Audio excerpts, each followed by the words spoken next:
গত ১৬ বছরে শেখ হাসিনা যে ভয়াবহ লুটপাট কায়েম করেছিল, আপনারা সেটার ভুক্তভোগী ছিলেন।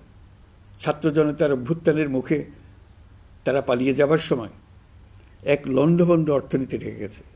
এই পরিস্থিতিতে দায়িত্ব নেবার পর অর্থনীতি পুনরুদ্ধারের জন্য অন্তর্বর্তী সরকার নানা উদ্যোগ নিয়েছে। ব্যাংকিং খাতে শৃঙ্খলা ফিরেছে। ক্রমান্বয়ে অর্থনীতির অপরাপর সুযোগগুলো ইতিবাচক ধারায় ফিরতে শুরু করেছে।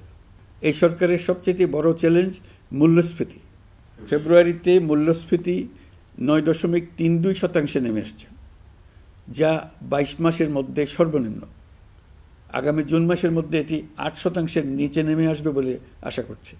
দেশের ধ্বংসপ্রাপ্ত অর্থনীতিতে স্বস্তি এনে দিয়েছে আমাদের প্রবাসী ভাই বোনেরা। অন্তর্বর্তী সরকার দায়িত্ব নেবার পর থেকে রেমিটেন্স ধারাবাহিকভাবে বেড়েছে। ফেব্রুয়ারি মাসে রেমিটেন্স প্রবাহ রেকর্ড গড়েছে, প্রায় ২৫% বৃদ্ধি পেয়ে $২.৫ বিলিয়ন পৌঁছেছে। রেমিটেন্স যোদ্ধারা আমাদের দেশের অর্থনীতি গড়ার বীর সৈনিক। তাদের জন্য প্রক্রিয়াগত যেসব বিষয় রয়েছে সেগুলো সহজ করে দেওয়া আমাদের দায়িত্ব। তারা যেন ভোগান্তির শিকার না হন, দূতাবাস যেন ঠিকমতো কাজ করে, এটি নিশ্চিত করার জন্য আমরা ব্যবস্থা নিয়েছি। আগামী নির্বাচনে যেন তাদের ভোটাধিকার দিতে পারি, সেজন্য কাজ করছি। পলাতক সরকারের আমলে চট দখলের মতো দেশের ব্যাংকগুলো দখল করে নেওয়া হয়েছিল। আমানতকারীর টাকাকে তারা নিজেদের ব্যক্তিগত টাকায় রূপান্তরিত করে ফেলেছিল। অন্তর্বর্তী সরকারের অন্যতম কাজ ছিল ব্যাংকিং ব্যবস্থায় আস্থা ফিরিয়ে আনা, আমানতকারীর স্বার্থ রক্ষা করে নিয়ম শৃঙ্খলা প্রতিষ্ঠা করা, হিসাবপত্রে বিশ্বাসযোগ্যতা স্থাপন করা। ব্যাংকিং ব্যবস্থায় আস্থা প্রতিষ্ঠা করা গেছে। এর ফলে অর্থনীতিতে শৃঙ্খলা ফিরেছে। অন্তর্বর্তী সরকারের অর্জনগুলোর মধ্যে এটা ছিল খুবই গুরুত্বপূর্ণ। গত সরকারের লুটপাটের মহোৎসবে গত ১৫ বছরে $২৩৪ বিলিয়ন পাচার হয়েছে। এটা আমরা জানি। কত রকমভাবে পাচার হয়েছে তাও জানার বিষয়। অভিনব এক একটা পদ্ধতি ছিল। পাচারের একটা পদ্ধতি সবাইকে হতভম্ব করে দিয়েছে। এই পাচার হয়েছে বিদেশে অধ্যয়নরত সন্তানের কাছে টাকা পাঠানোর নামে। তিনি সন্তানের লেখাপড়ার জন্য এক সেমিস্টারের অর্থাৎ ৩ মাসের খরচ বাবদ অফিসিয়াল ব্যাংকিং চ্যানেলে পাঠিয়েছেন $৩,৩৩,০০,০০০, অর্থাৎ প্রায় ৪০০ কোটি টাকা।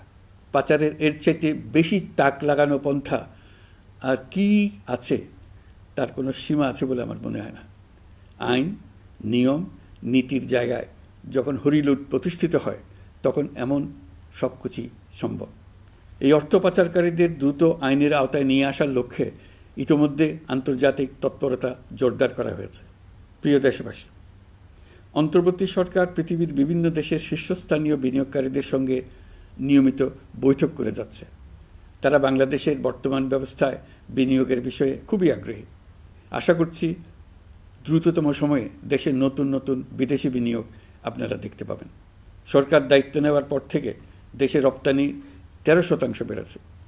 জানুয়ারিতে 7% কন্টেইনার হ্যান্ডলিং বেড়েছে।